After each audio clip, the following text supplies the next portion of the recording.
Ibu, saudaraku yang terkasih, saya menyampaikan sebuah renungan singkat yang bertemakan membalas kebaikan dengan kejahatan. Saya membacakan satu ayat firman Tuhan dari kitab Amsal pasal 17 ayat 13. Firman Tuhan tertulis demikian: siapa membalas kebaikan dengan kejahatan, kejahatan tidak akan menghindar dari rumahnya. Saudaraku, tahun 2010 yang lalu, ketika saya pulang jam setengah 12 malam, pulang dari mengajar, dan itu hujan deras disertai dengan angin kencang, dan di depan rumah saya ada seekor anjing liar yang terkenal sangat galak.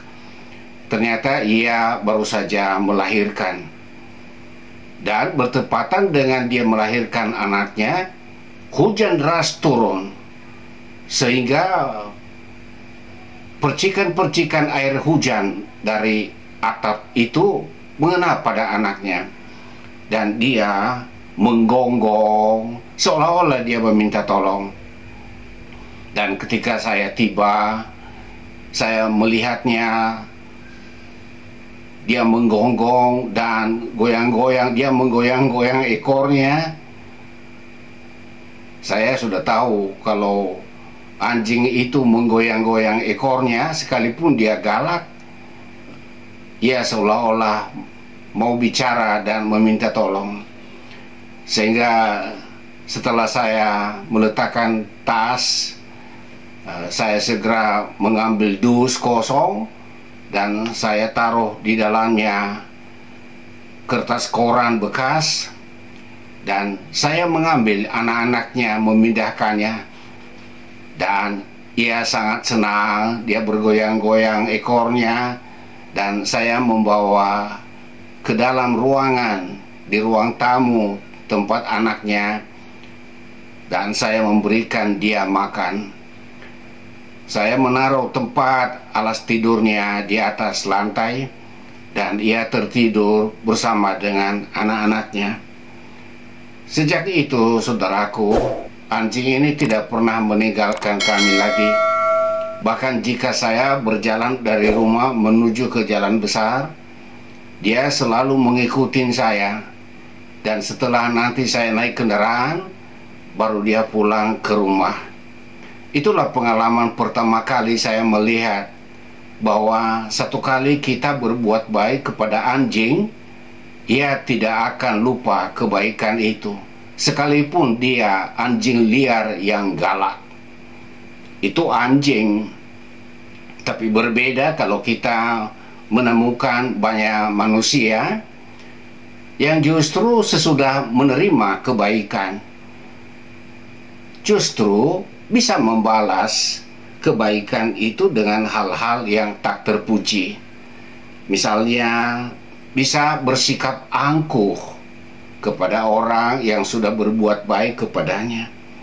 Ia bisa mengucapkan kata-kata yang tidak enak didengar, bahkan mungkin kata-kata fitnah yang menyakitkan.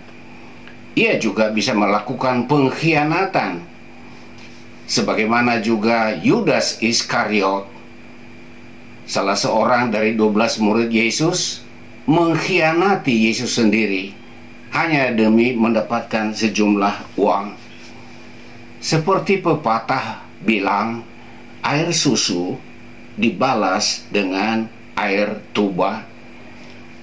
Saudaraku, firman Tuhan yang barusan saya bacakan tadi, ini menunjukkan bahwa ada pembalasan dari Tuhan, bahwa orang yang membalas kebaikan dengan kejahatan, Tuhan di surga yang maha mengetahui, ia tahu segala kejahatan yang dilakukan orang itu, membalas kebaikan dengan kejahatan. Tuhan yang berfirman, maka ada waktu pembalasan di mana Tuhan akan mewujudkan apa yang telah disabdakannya. Orang yang menabur kebaikan akan menuai kebaikan dari Tuhan. Orang yang menabur kejahatan untuk membalas kebaikan, pembalasan akan datang dari Tuhan. Cepat atau lambat, apa yang telah Tuhan firmankan pasti terjadi.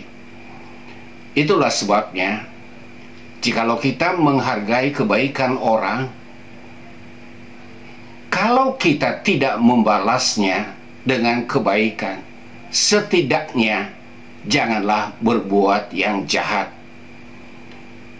Saudaraku, sekalipun mungkin saudara memiliki pengalaman yang memahitkan, pengalaman pahit, tetapi tidak semua orang menjadi pengkhianat. Tidak semua orang tidak menghargai kebaikan. Jangan jemu-jemu berbuat baik selama masih ada kesempatan, karena mereka yang membalas kebaikan dengan kejahatan tidak luput dari pembalasan dari Tuhan. Kiranya renungan ini menjadi berkat bagi kita. Tuhan memberkati.